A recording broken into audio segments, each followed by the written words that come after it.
नमस्कार साथियों, आप सभी का आपके अपने YouTube चैनल अपनी स्टडी एचएम राजा पर हार्दिक स्वागत है। आप सभी को नमस्कार, आप सभी को राधे राधे, सभी को खमा गणी। चलो एक बार थे सगला जुड़ जाओ, क्लास को सेशन को शेयर कर दो ताकि और भी लोग इस पे जुड़े। जितने भी लोग हैं एक बार क्लास को लाइक करें, इसको शेयर करें ताकि और भी लोग हमारी इस क्लास में जुड़े। आज हम 20 जून 2026 के संदर्भ में करंट अफेयर्स पर चर्चा कर रहे हैं। ये क्लास हमारी प्रतिदिन 6:30 बजे लाइव होती है। तो 6:30 बजे रोज जुड़ना ना भूलें, मुश्किल से आपकी आधे घंटे की क्लास होती है रोज करंट अफेयर्स की। चलिए आज की क्लास को आगे बढ़ाते हुए सबसे पहले हम लोग बात करते हैं। देखिए बेटा, बात करें राजस्थान करंट अफेयर्स के संदर्भ में। और राजस्थान करंट अफेयर्स में हम लोग बात कर रहे थे दिनांक 20 जून 2026। तो 20 जून 2026 के संदर्भ में हम लोग आज पढ़ेंगे। ठीक है, देखिए सबसे पहले हम लोग बात करते हैं खेल जगत से। खेल जगत, स्पोर्ट्स न्यूज। खेल जगत के अंतर्गत हम लोग क्या पढ़ रहे हैं, देखिए बेटा। राज्य स्तरीय खेल, राज्य स्तरीय खेल जयपुर के सवाई मानसिंह स्टेडियम में राज्य स्तरीय ग्रीष्मकालीन खेलकूद प्रतियोगिता का समापन हुआ। ध्यान रखना कि हाल ही में राजस्थान में राज्य स्तरीय के जो ग्रीष्मकालीन खेलकूद प्रतियोगिता थी, ये एसओएस स्टेडियम जयपुर में समापन हुआ। इसके विजेता कौन रहे हैं? इसके विजेता रहे हैं ओवरऑल चैंपियनशिप में जयपुर प्रथम और जोधपुर द्वितीय स्थान पर आया। वेरी वेरी इंपॉर्टेंट है, इस चीज को ध्यान रखना कि ग्रीष्मकालीन खेलकूद प्रतियोगिता में पहले नंबर पर कौन है? पहले नंबर पे जयपुर है ऑल ओवर प्रतियोगिता में। और दूसरे नंबर पे कौन है? तो दूसरे नंबर पे जोधपुर है बेटा। दूसरे नंबर पे कौन है? जोधपुर है, ये ध्यान रखना है। दूसरी बात, खिलाड़ी चर्चा में कौन सा खिलाड़ी इसमें सबसे ज्यादा चर्चा में रहा था? तो देखो, जो खिलाड़ी इस प्रतियोगिता में चर्चा में रहा है वो है बेटा बास्केटबॉल में उभरते खिलाड़ी। किसमें? बास्केटबॉल में उभरते खिलाड़ी। और बास्केटबॉल में उभरते खिलाड़ी है हमारे जिनका नाम है आर्यन सिंह। क्या नाम है उनका? आर्यन सिंह को सर्वश्रेष्ठ एथलीट चुना गया है। जो ग्रीष्मकालीन चैंपियंस, जो ग्रीष्मकालीन खेलकूद प्रतियोगिता एसओएस स्टेडियम में हुई, उसमें आर्यन सिंह को सर्वश्रेष्ठ खिलाड़ी के रूप में चुना गया। तो ये खेल जगत के बारे में था। नेक्स्ट हम बात करते हैं पर्यावरण मुख्यमंत्री वृक्षारोपण महाअभियान। पर्यावरण मुख्यमंत्री वृक्षारोपण महाअभियान पर हम लोग चर्चा करेंगे। इसमें है बेटा कि इस समय देखो बारिश का मौसम आ गया है। आप सभी से भी मेरी रिक्वेस्ट है कि आप एक पौधा जरूर लगाएं। मानसून की तैयारी, मानसून के आगमन से पहले 18 जून को, कितने जून को बेटा? 18 जून को वन विभाग ने राज्य भर में 5 करोड़ पौधे लगाने के अभियान का रोड मैप तैयार कर दिया गया है। वन विभाग ने कहा कि हम टोटल कितने पौधे लगाएंगे? 5 करोड़ पौधे लगाएंगे। ये किस दिन डिसीजन लिया था? 5 जून को, सॉरी 18 जून को। तो 18 जून को ये रोड मैप तैयार कर दिया कि 5 करोड़ पौधे लगाए जाएंगे। इसमें नवाचार क्या होगा? देखो इसमें नवाचार क्या होगा, इस नवाचार को ध्यान रखना। इस बार मियावाकी तकनीकी, इस बार मियावाकी तकनीकी और मियावाकी जो टेक्निक है से शहरी क्षेत्र में, के शहरी क्षेत्रों में छोटे घने जंगल, अर्बन फॉरेस्ट विकसित करने पर जोर दिया जाएगा। किस तकनीकी को अब की बार सबसे ज्यादा ध्यान में रखा गया है? तो ये मियावाकी तकनीकी से जो छोटे शहरी क्षेत्रों के जो घने जंगल, उनको इस पर विकसित किया जाएगा। ये अब की बार नवाचार हुआ है इसके अंतर्गत। मियावाकी, देखो ये मियावाकी तकनीकी क्या है, इस पर थोड़ा सा आप ध्यान दीजिएगा। मियावाकी तकनीकी क्या है, ध्यान रखना। छोटे स्थान पर घने जंगल, छोटे स्थान पर घने जंगल उगाने की जापानी तकनीक है। ध्यान रखना, छोटे स्थान पर घने जंगल उगाने की जापानी तकनीक है जिसे मियावाकी तकनीकी के नाम से जाना जाता है। नेक्स्ट देखिए, ये प्यारी सी पीडीएफ आपको जैसे टेलीग्राम चालू होगा 22 के बाद आपको मैं टेलीग्राम पे छोड़ दी जाएगी, ठीक है ना? ये प्यारी सी पीडीएफ आपके लिए बनाता हूं मैं। नेक्स्ट देखिए, आगे बात करते हैं स्वास्थ्य एवं तकनीकी हेल्थ ई कार्ड वितरण। स्वास्थ्य और तकनीक पर हम लोग बात कर रहे हैं ई हेल्थ कार्ड वितरण पर। देखिए बेटा, इस ई हेल्थ कार्ड वितरण के बारे में बात कर रहे हैं डिजिटल हेल्थ मिशन। और डिजिटल हेल्थ मिशन का संबंध किससे है? इसमें कहा गया कि राज्य सरकार ने 18 जून को घोषणा की। कितने जून को? 18 जून को घोषणा की कि प्रदेश के 90% परिवारों को, 90% परिवारों को डिजिटल हेल्थ कार्ड से जोड़ दिया गया। कितने प्रतिशत परिवारों को जोड़ दिया गया? 90% परिवारों को ई हेल्थ कार्ड से जोड़ दिया गया। ये 18 जून को घोषणा हुई। सुविधा देखिएगा, सुविधा में इसमें लिखा हुआ है कि क्या है कि इस कार्ड के जरिए मरीज का पिछला मेडिकल इतिहास किसी भी सरकारी, ध्यान रखना, इस सुविधा में इस कार्ड के जरिए मरीज का पिछला मेडिकल इतिहास किसी भी सरकारी हॉस्पिटल में ऑनलाइन देखा जा सकेगा। यह राइट टू हेल्थ का कानून को प्रभावी बनाने की एक कड़ी है। इसके बारे में कहा कि ई हेल्थ कार्ड क्या है बेटा, तो इसमें कहा कि जो हमारा राइट टू हेल्थ है, जो हमारा स्वास्थ्य का जो अधिकार है, उस राइट टू हेल्थ का कानून को प्रभावी बनाने की एक क्या थी, कड़ी थी। तो इस कार्ड की सुविधा हमारी ऑनलाइन हिस्ट्री देखी जा सकती है। अब तक इस ई हेल्थ कार्ड में 90% परिवारों का डिजिटल हो चुका है, इसमें जोड़ दिया। आगे देखिए, अक्षय ऊर्जा, रेन्यूएबल एनर्जी। इसमें देखिए अक्षय ऊर्जा में किसको शामिल किया गया? सौर ऊर्जा की बात कर रहे हैं। अक्षय ऊर्जा में किसको शामिल किया गया बेटा? सौर ऊर्जा। इसमें कहा गया 18 जून तक के आंकड़ों के अनुसार राजस्थान की कुल स्थापित सौर ऊर्जा क्षमता 25,000 मेगावाट के पार पहुंच गई है। वेरी वेरी इंपॉर्टेंट है। कितने हजार? 25,000 मेगावाट के पार पहुंच चुकी है। यह ध्यान रखना कि राजस्थान में सौर ऊर्जा क्षमता कितनी पहुंच चुकी है? 25,000 मेगावाट के पार पहुंच चुकी है। यह आपको अच्छे से ध्यान रखना, ठीक है। इसी के तहत कहा गया कि राजस्थान में एक नया प्लांट और लगा दिया गया। बीकानेर के पुंगल में एक नए 500 मेगावाट के सोलर पार्क का आंशिक संचालन शुरू हुआ है। आंशिक रूप से पुंगल बीकानेर में 500 मेगावाट का एक नया अक्षय ऊर्जा का सौर ऊर्जा प्लांट क्या हो चुका है? चालू हो चुका है, जिसमें 500 मेगावाट बिजली का क्या हो चुका है? संचालन हो चुका है इस अक्षय ऊर्जा के तहत। नेक्स्ट, एक ये भी ध्यान रखना, ग्रीन हाइड्रोजन। ये क्या है? देखो बेटा, ग्रीन हाइड्रोजन के संबंध में आपको क्या है कि जोधपुर में राज्य के पहले ग्रीन हाइड्रोजन पायलट प्रोजेक्ट की प्रगति रिपोर्ट साझा की गई है, जिसका उद्देश्य औद्योगिक प्रदूषण को कम करना है। तो आपसे कभी पूछे कि ग्रीन हाइड्रोजन राजस्थान में पायलट प्रोजेक्ट के रूप में, ग्रीन हाइड्रोजन राजस्थान में पायलट प्रोजेक्ट के रूप में कहां पर संचालित किया गया है? तो राजस्थान के जोधपुर जिले में यह संचालित किया जा रहा है। और इसका मुख्य उद्देश्य है बेटा कि जिसका उद्देश्य है कि औद्योगिक प्रदूषण को क्या करना? कम करना। नेक्स्ट देखिए, आगे बात करते हैं हम लोग ग्रामीण विकास स्मार्ट विलेज रैंकिंग। ग्रामीण विकास स्मार्ट विलेज रैंकिंग। देखो, हमारी सरकार के द्वारा बेटा गांवों की एक रैंकिंग जारी की गई है, स्मार्ट विलेज रैंकिंग। ये किसके द्वारा की गई है? तो पंचायती राज के द्वारा ये अपडेट है, ग्रामीण विकास विभाग के द्वारा, कि 18 जून को ग्रामीण विकास विभाग ने स्वच्छता प्रदेश के गांवों की स्वच्छता और डिजिटल सेवा के आधार पर रैंकिंग जारी की है। पंचायती राज विभाग ने 18 जून को ग्रामीण विकास विभाग ने प्रदेश के गांवों की स्वच्छता और डिजिटल सेवा आधार पर रैंकिंग जारी की है, जिसके अंदर यह बताया गया कि प्रथम स्थान कौन आया इस रैंकिंग में? तो प्रथम स्थान पर है झुंझुनू जिले का बख्तावरपुरा गांव। ध्यान रखना, झुंझुनू जिले का बख्तावरपुरा जो गांव है, वो बख्तावरपुरा गांव स्वच्छता और डिजिटलीकरण में अव्वल रहा है। कि राजस्थान के अंदर स्मार्ट विलेज रैंकिंग में जो वो पहला गांव जो अव्वल रहा, ये प्रथम स्थान पर झुंझुनू जिले का बख्तावरपुरा गांव इस स्वच्छता डिजिटलकरण में क्या रहा है? अव्वल रहा है। स्मार्ट विलेज रैंकिंग कब जारी हुई थी बेटा? 18 जून को जारी हुई थी। किसके द्वारा जारी की गई थी? पंचायती राज के जो ग्रामीण विकास विभाग है उसके द्वारा ये जारी की गई है। और इसमें बख्तावरपुरा गांव जो है वो पहले स्थान पर है। आगे देखिए, इसका एक पुरस्कार ध्यान रखना, इसमें क्या हुआ? इस गांव को मॉडल विलेज के रूप में विकसित करने के लिए 50 लाख का विशेष अनुदान दिया जाएगा।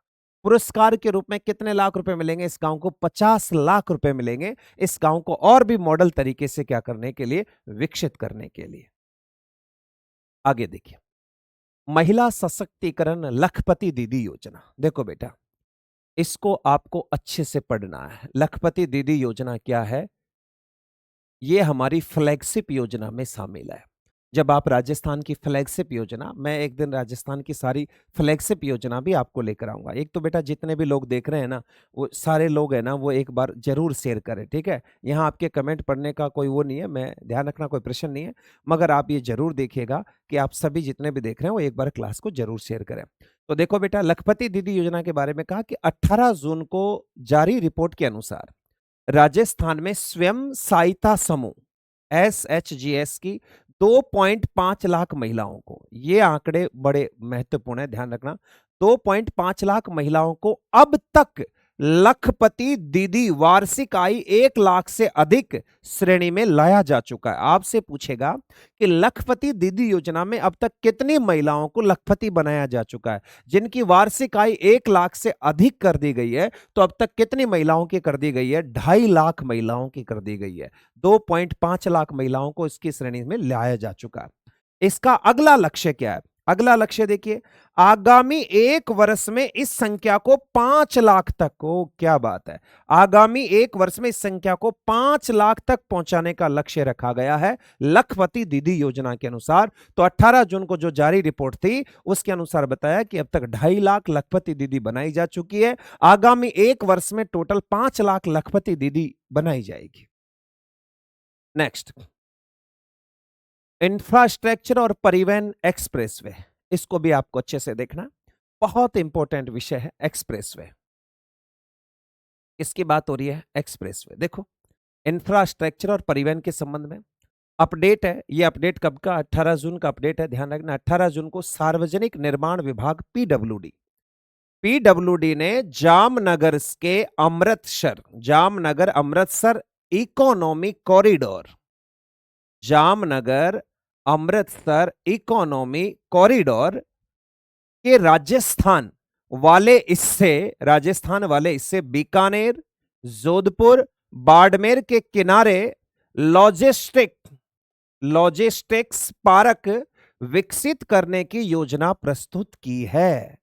इंफ्रास्ट्रक्चर 18 जून को एक सार्वजनिक निर्माण विभाग पीडब्ल्यूडी ने एक आदेश जारी किया कि राजस्थान में जो जामनगर गुजरात से अमृतसर पंजाब के बीच में जो इकोनॉमी कॉरिडोर है, उस इकोनॉमी कॉरिडोर को, जैसे अपने डीएमआईसी नहीं कि दिल्ली मुंबई इकोनॉमी कॉरिडोर, उसी प्रकार से जो जामनगर अमृतसर जो पंजाब के बीच में है, वो जो इकोनॉमी कॉरिडोर है, ये राजस्थान के 3 जिलों से गुजरता है। ये राजस्थान के 3 जिलों से किस किस से गुजरता है? बीकानेर से, जोधपुर से और बाड़मेर के किनारों से जाता है। अब बीकानेर, जोधपुर, बाड़मेर के किनारे इस रोड के समीप लॉजिस्टिक पार्क को विकसित करने की क्या की गई है? घोषणा। तो राजस्थान में लॉजिस्टिक्स पार्क कहां पर खुलेगा? बीकानेर, जोधपुर, बाड़मेर। कभी पूछे कि ये हाईवे कहां से गुजरता है, तो 3 जिलों से गुजरता है। दूसरी बात, इसका महत्व देखिएगा, इससे पश्चिमी राजस्थान के व्यापार और रोजगार के नए अवसर खुलेंगे। बिल्कुल, जब ये बनेंगे तो पश्चिमी राजस्थान में व्यापार और रोजगार के नए अवसर खुलेंगे।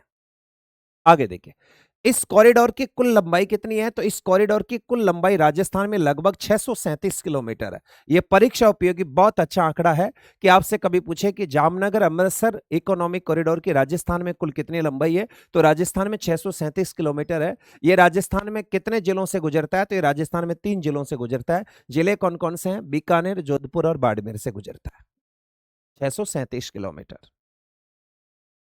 अब देखिए, यह डेली डोज आपके लिए डेली डोज है। अब डेली डोज आपको कैसा लेना है, ध्यान रखना। डेली डोज में एक तो आपको याद रखना, डेली डोज में क्या याद रखना, एक तो आपको याद रखना कि वीर तेजाजी कल्याण बोर्ड के रिचपाल मिर्दा को वीर तेजाजी कल्याण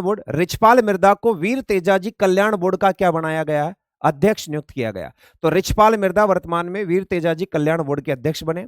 एक याद रखना, राजस्थान बैडमिंटन संघ केंद्रीय मंत्री गजेंद्र शेखावत, जो जोधपुर से सांसद है, केंद्रीय मंत्री गजेंद्र सिंह जी शेखावत को निर्विरोध राजस्थान बैडमिंटन संघ का अध्यक्ष चुना गया है। वे लगातार दूसरी बार इस पद की जिम्मेदारी संभालेंगे। यानी जोधपुर से सांसद केंद्रीय मंत्री गजेंद्र सिंह शेखावत को राजस्थान बैडमिंटन संघ का क्या बना दिया? अध्यक्ष बना दिया गया। ये लगातार इस पद पर कौन सी बार बैठेंगे? दूसरी बार बैठेंगे। राजस्थान डेली डोज, ये डोज आपको रोज मिलेगा, ठीक है। आगे देखिए, सबसे इंपॉर्टेंट बात, महाराणा प्रताप जयंती के बारे में हम लोग ने कल सुजस में भी पढ़ा था। महाराणा प्रताप की 486वीं जयंती है। हाल ही में महाराणा प्रताप की कौन सी जयंती थी?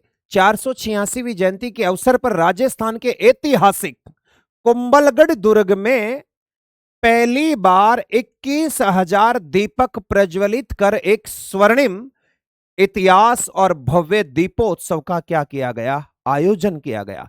तो महाराणा प्रताप की जयंती पर पहली बार ऐसा हुआ कि कुंभलगढ़ दुर्ग राजसमंद में 21,000 दीपक, कितने? 21,000 दीपक जलाकर ये स्वर्णिम इतिहास रच दिया। ये दीपोत्सव का आयोजन किया गया। तो महाराणा प्रताप की 486वीं जयंती पर कितने हजार दीपक?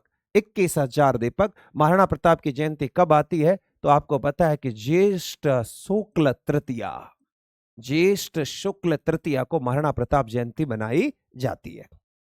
ये आपका डेली डोज था। अब मैं आपको थोड़ा सा सुजस के बारे में जानकारी देता था। सुजस को देख लेते हैं एक बार।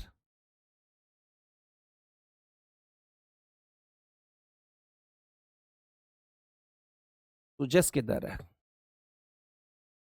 ये सुजस रे, ये देखिए, ये सुजस 19 जून की सुजस है, यानी कल की ये सुजस है। सुजस के बारे में देखना है। देखो क्या लिखा है यहाँ। मुख्यमंत्री भजनलाल शर्मा ने का सख्त रुख, जन सुविधाओं के कार्यों में प्रशासनिक देरी मंजूर नहीं। इस समय ग्रामीण सेवा शिविर चल रहे हैं। उन्होंने कहा कि भाई किसी भी अधिकारी को कोताही नहीं बरतनी है। राजस्थान उन्नति की 6ठी बैठक हुई है। राजस्थान उन्नति की कौन सी बैठक हुई है? 6ठी बैठक हुई है, उसमें यह आदेश दिया। यूआईटी सचिव सहित अन्य कार्मिकों पर निलंबन की कार्रवाई। 40 साल पुराना सरकारी रास्ता अतिक्रमण मुक्त, सीएम को का जताया आभार। देखो हनुमानगढ़ में 40 साल पुराना रास्ता, मैंने आपसे कहा था ना ग्रामीण सेवा शिविर चल रहे हैं इस समय, जो कुछ बनवाना वो बनवा लेना। पुराने कचरे का शीघ्र निस्तारण। खाटू श्याम जी क्षेत्र का भव्य स्वरूप प्रदान किया जाए। मुख्यमंत्री जी ने कहा कि मानसून को देखते हुए जिला कलेक्टर को सभी तैयारियां सुनिश्चित करने के निर्देश दिए। खाटू श्याम जी क्षेत्र को भव्य स्वरूप प्रदान किया जाएगा।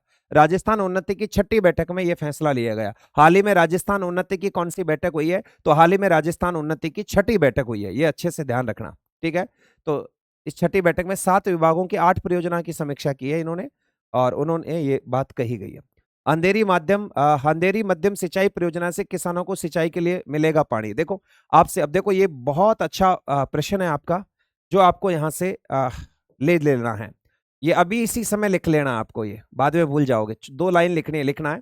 अंधेरी मध्यम सिंचाई परियोजना, अंधेरी मध्यम सिंचाई परियोजना से किसानों को मिलेगा लाभ। कहां पर है?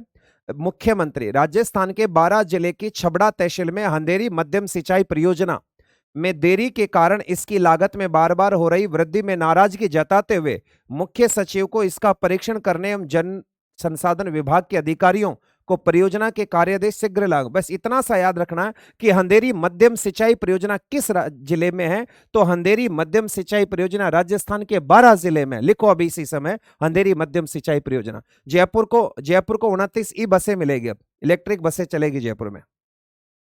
पीएम जनमन से सहरिया जनजाति को सहारा मिला। पीएम जनमन योजना से सहरिया जनजाति को क्या मिला? सहारा मिला। चलो, तो इस प्रकार से ये आपकी सुजस का था। त्वरित समाधान, ग्रामीण सेवा शिविर गजब के चल रहे हैं इस समय, जबरदस्त सेवा शिविर चल रहे। बूंदी चंद मिनटों में राजस्व रिकॉर्ड में सुधार आ रहे हैं। 2 चंद मिनटों में हो गया भाई साहब। ओम विष्णु के लिए शिविर में रास्ते की राह खुली, कईयों के रास्ते खुल रहे हैं। 12वां अंतर्राष्ट्रीय योग दिवस मनाया जाएगा। प्रदेश भर में योगाभ्यास किया जा रहा है इसका, योग संगम। चलिए, मंत्री ने ग्रामीण सेवा शिविरों का अवलोकन किया। अब ये 5 प्रश्न जो आपके लिए है, ये 5 प्रश्न है, ये आपके लिए है। देखो इसमें पहला प्रश्न है, राजस्थान ई श्रम पोर्टल, ध्यान रखना, राजस्थान ई श्रम पोर्टल पर पंजीकृत कुल श्रमिकों में महिलाओं की भागीदारी लगभग कितने प्रतिशत है? अब देखो, ये ई श्रम पोर्टल मैंने सुजस में पढ़ा दिया, मगर आपको मैं ये फुल डिटेल में एक बार और पढ़ाऊंगा, क्योंकि ई श्रम पोर्टल से सबसे ज्यादा प्रश्न पूछ रही है सुजस। तो ई श्रम पोर्टल पूरे डिटेल के साथ कल परसों में आपको और पढ़ा दूंगा इसको, तो और चीजें क्लियर हो जाएगी। इसका राइट आंसर होगा 53.35। इसमें महिलाओं की भागीदारी कितनी है? 53.35 है। इसमें कितने वर्ष तक? 16 से 59 वर्ष के लोग इसमें रजिस्ट्रेशन करा सकते हैं। सबसे ज्यादा रजिस्ट्रेशन किसमें हुए? कृषि में हुए, ध्यान रखना। अगला प्रश्न संख्या 2 देखिए, राजस्थान में पत्थर उद्योग, राजस्थान में पत्थर उद्योग का सबसे बड़ा अंतरराष्ट्रीय आयोजन इंडिया स्टोन मार्ट का आगामी 14वां संस्करण आगामी कौन सा संस्करण 14वां संस्करण कब आयोजित किया जाना प्रस्तावित है? ये जो इंडिया स्टोन मार्ट है ना, ये प्रति 2 वर्ष में एक बार होते हैं, प्रति 2 वर्ष में एक बार होते हैं। ये हमारा अभी फरवरी 2026 में हुआ, फरवरी 2026 में हुआ। अब अगला होगा फरवरी 2028 में होगा, ये ध्यान रखना। ये हाल ही में कौन सा संस्करण हुआ था? इसका 13वां संस्करण हुआ था। अभी हाल ही में 13वां संस्करण हो रहा है। 28 में कौन सा संस्करण होगा? इसका 14वां संस्करण होगा। तो इंडिया स्टोन मार्ट को भी मैं आपको फुल डिटेल्स में एक दिन पढ़ाऊंगा, तब सारी चीजें और बताऊंगा। वैसे इसका आंसर होगा 17 से 20 फरवरी 2028 को 14वां संस्करण होगा इसका। हाल ही में कौन सा संस्करण हुआ? तो 13वां संस्करण हुआ था। कब हुआ था? फरवरी 2026 में हुआ था। प्रश्न संख्या 3, हाल ही में जून 2026 में मुख्यमंत्री द्वारा पंचपदरा और शेरगढ़ के ग्राम नवातला एवं देवीगढ़ में किस बहुमूल्य खनिज के एक्सप्लोरेशन को स्वीकृति प्रदान कर दी गई है? उस खनिज का नाम बताइए। यह प्रश्न कल की सुजस में भी था। कल की सुजस में केवल जिले पूछे, और वो था बेटा, मैंने आपसे कहा था रेयर अर्थ एलिमेंट्स, याद आया हो तो कल भी मैंने आपको ये पढ़ाया था। रेयर अर्थ एलिमेंट्स है ये राजस्थान के, एक तो जोधपुर जिले का और एक राजस्थान के पंचपदरा। देखो ये शेरगढ़, पंचपदरा और शेरगढ़, ये शेरगढ़ जोधपुर में पड़ता है, पंचपदरा, और इसका एक गांव तो है नवाताला गांव और एक गांव है देवीगढ़। तो रेयर अर्थ एलिमेंट्स। प्रश्न संख्या 3 देखिएगा, ऑनलाइन ठगी, ऑनलाइन ठगी, वित्तीय धोखाधड़ी या डिजिटल जबरन वसूली होने पर सहायता प्राप्त करने के लिए राष्ट्रीय साइबर अपराध हेल्पलाइन नंबर क्या है? अगर आपके साथ धोखाधड़ी हो जाती है या आपके साथ चीटिंग हो जाती है, आपके साथ धोखाधड़ी हो जाती है या आपके साथ चीटिंग हो जाती है, तो फिर आप किस पर शिकायत करोगे? जैसे आपके पैसे कट गए, किसी ने धोखाधड़ी कर ली, तो फिर आपको 1930 पे फोन करना बेटा, अपनी शिकायत यहां दर्ज कराओगे। ये इसके हेल्पलाइन नंबर है। 5वां प्रश्न, ये प्रश्न तो भाई साहब पंचगौरव योजना का रहता ही है। ये मैंने आपको पूरी डिटेल्स पढ़ा दी देहरादून क्लासेज के यूट्यूब चैनल पर, वहां जाकर प्रत्येक वीडियो को देख लेना वापस। देखो इसमें पूछा गया आज कि पंचगौरव योजना में एक जिला एक उपज के तहत कोटा जिले की, कौन से जिले की रे? कोटा जिले की उपज कौन सी है? क्या कोटा जिले की उपज मक्का है? कमेंट कीजिएगा। क्या मक्का है? क्या धनिया है? क्या लहसुन है? क्या चावल है? इसमें आपका राइट आंसर क्या होगा? धनिया। कोटा जिले की प्रमुख उपज क्या है बेटा? धनिया। तो ये अपनी सुजस के कितने प्रश्न हो गए? 5। अब मैं बात करूंगा कल, यानी कल जो हमने पढ़ा था, कल हमने जो पढ़ा था उसके 5 प्रश्न के आपको जवाब देने हैं, ये ध्यान रखना। उन 5 प्रश्नों के जवाब देने हैं जो हमने कल कितने जून को पढ़ा था? 19 जून को पढ़ा था। अगर कल की क्लास आपने ली है तो ये 5 प्रश्न आप डेफिनेट बताओगे, और भैया कल की क्लास नहीं ली है तो ये एमसीक्यू आप नहीं बताओगे। लास्ट में हम आज जो पढ़ाया वो कल पूछूंगा, ये ध्यान रखना आपको। और एक बात और बता दूं आपकी, रविवार की आपकी करंट अफेयर्स की छुट्टी रहेगी। सोमवार को क्लास वही शाम को 6:30 बजे से फिर से शुरू होगी। केवल रविवार का आपका क्या रहेगा? अवकाश। देखो कल की उसमें से पहला प्रश्न है, पहला प्रश्न है, जून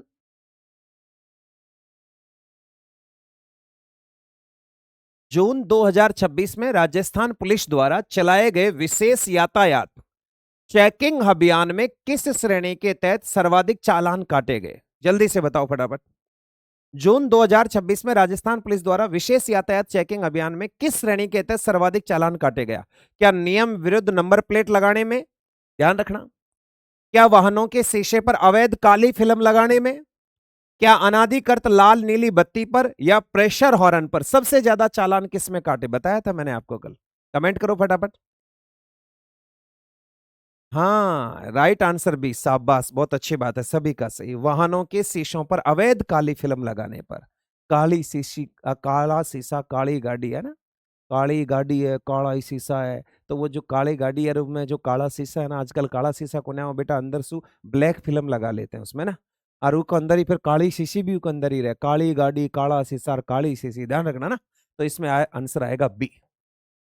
प्रश्न संख्या 2 देखिए, 18 जून 2026 को ऐतिहासिक हल्दी घाटी युद्ध, ऐतिहासिक हल्दी घाटी युद्ध की कौन सी वर्षगांठ मनाई गई है? इसका तो आप देखते ही जवाब दोगे अगर कल आपने पढ़ रखा है, क्योंकि आपको पता है कि 18 जून 1576 को हल्दी घाटी का युद्ध हुआ था। वो 1576 में हुआ और 18 जून 2026 को हाल ही में उसकी कौन सी जयंती मनाई गई, कौन सी वर्षगांठ मनाई गई? 400वीं, 425वीं, 450वीं या 500वीं?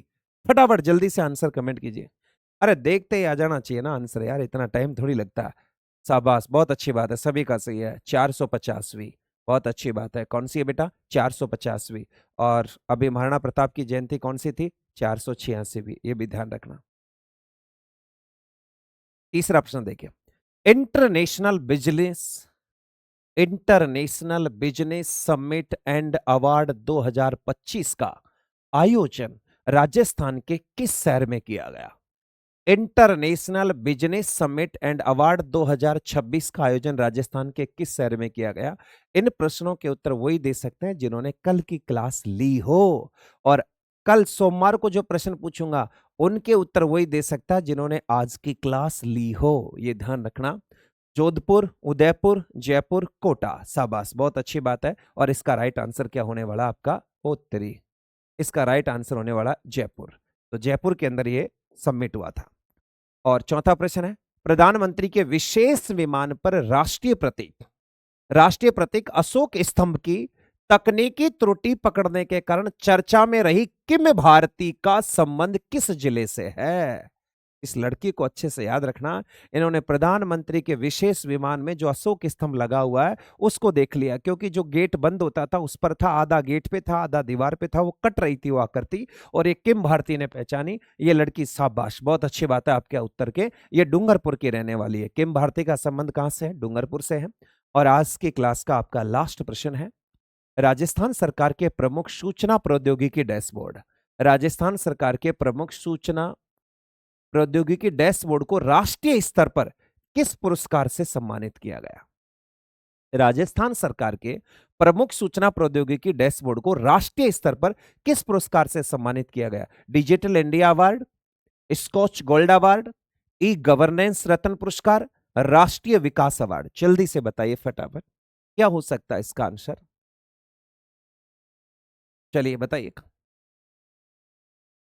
शाबाश, बहुत अच्छी बात है। इसका राइट आंसर बिल्कुल शाबाश, स्कॉच गोल्ड अवार्ड। और इससे बेटा राजस्थान सूचना प्रौद्योगिकी डैशबोर्ड को सम्मानित किया गया स्कॉच गोल्ड अवार्ड। तो इस प्रकार से बेटा ये हमारे कितने प्रश्न हो गए? 5 प्रश्न हो गए। तो ध्यान रखना, क्लास आपको अच्छी लगी तो क्लास को जरूर शेयर करना। ये नवाचार कैसा लगा? आज की जो करंट अफेयर्स है उसके फिर कल हम प्रश्न पूछेंगे, तो साथ के साथ इसका रिवीजन चलेंगे। जिस दिन महीना होगा फिर हम इसके एक पूरे महीने की फिर एमसीक्यू लेकर आएंगे, लास्ट के दिन 1 तारीख से लेकर वहां तक की, फिर उनको हम अच्छे से पढ़ेंगे। और तो आप सभी को बेस्ट ऑफ लक, आप सभी को धन्यवाद। आपका कोई प्रश्न हो तो आप जरूर कमेंट करें। Thank you. थोड़ा सा टेलीग्राम इस समय मृत्यु से यहाँ पर चल रहा है, वो 22 को वो करें। एक आप ये भी ध्यान रखें, आप व्हाट्सअप चैनल से जरूर जुड़े। ये मेरे व्हाट्सअप नंबर है, इस पर आप जैसे मुझे मैसेज करोगे तो मैं आपको व्हाट्सअप चैनल का लिंक यहाँ शेयर कर दूंगा। वैसे मैंने डिस्क्रिप्शन में भी दे रखा है, आप वहाँ से डायरेक्ट भी जुड़ सकते हो, क्योंकि आजकल जैसे टेलीग्राम के लक्षण दिख रहे हैं ना बेटा, वैसे टेलीग्राम जाने वाला है। इसलिए कहीं से तो आप जुड़ के रहें और आपकी सूचनाएं मिलती रहे। आप सभी को बेस्ट ऑफ लक, बहुत बहुत धन्यवाद।